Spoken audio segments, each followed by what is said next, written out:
As Sri Lanka continues to battle economic woes, India has reiterated its support for the cash-strapped nation's debt restructuring process. As part of expanding the financial connectivity between the two neighbours, India's Unified Payment Interface was launched in Sri Lanka earlier this month. Now, to understand where do India-Sri Lanka relations stand, especially in the wake of digital ties, our principal diplomatic correspondent Sidhant Sibal spoke to Tharaka, Balasuiriya, who is the State Minister of Foreign Affairs in Sri Lanka. Take a look. Sir, welcome to WION. How do you see India-Sri Lanka relationship, especially in the light of financial connectivity? We saw recently the launch of UPI in your country. I think the India-Sri Lanka's relationship is at an all-time high. The UPI is beneficial for both countries. If you look at the events of Sri Lanka and what took place 1.5 years ago, it mainly started out as a foreign exchange crisis, mainly lack of dollars. So we have to ensure that there is the dollar dependency is reduced, and we now, for example, the biggest the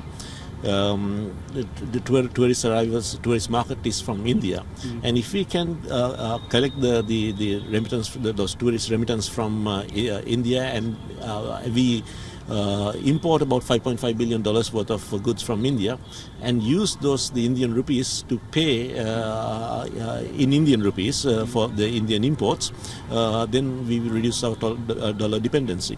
And it becomes very flexible, and it becomes very easy for the Indians to travel to Sri Lanka and then pay in Indian rupees.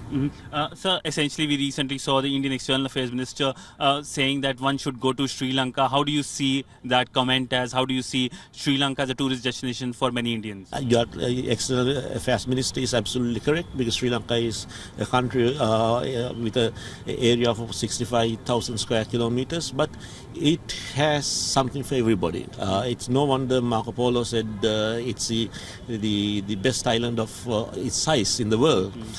We have some of the best beaches in the world. We have the hill country, which is very cool in temperature, and we have wildlife. Wildlife park, for example, the Yala National Park has the highest concentration of leopards in the world. There is the China factor as well when it comes to relationship, India-Sri Lanka relationship, Sri Lanka-China relationship. How do you see, is it an act of balancing, or is India your natural ally? Oh, well,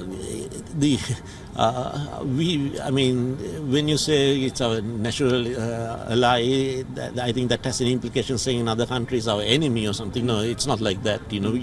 Both countries are friends. But in India's case, it's a civilizational link. If you look at if you read the Mahavansa, the people of Sri Lanka came from India. Sri Lanka is a Buddhist country, and Buddhism came from India. So it is a much stronger big brother, small brother relationship with India and Sri Lanka. China is an important trading partner, but so are other countries. So if you look at most of our exports, they go to Europe and they go to the United States. Thank you so much again for speaking to WION. Thank you. Thank you, sir. With video journalist Sanjeev, Sidhant Sibal for WION in New Delhi.